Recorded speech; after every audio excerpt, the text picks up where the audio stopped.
konsentidor at iyong pinagtatakpan, anak mong batugan.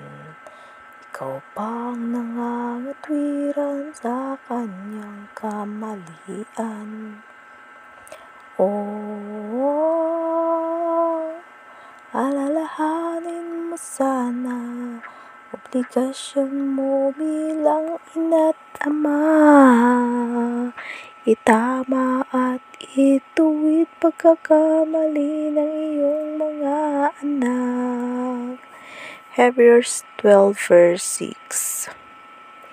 Habang bata pa'y ituwid mo na, dahil ikaw lang na magulang makakapagtiis sa ugali niya.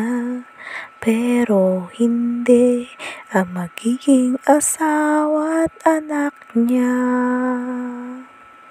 Honestly speaking, at real talk, yung anak mo na kinukonsinti mo, siyang magiging mabigat na tinik sa dibdib ng magiging asawa niya.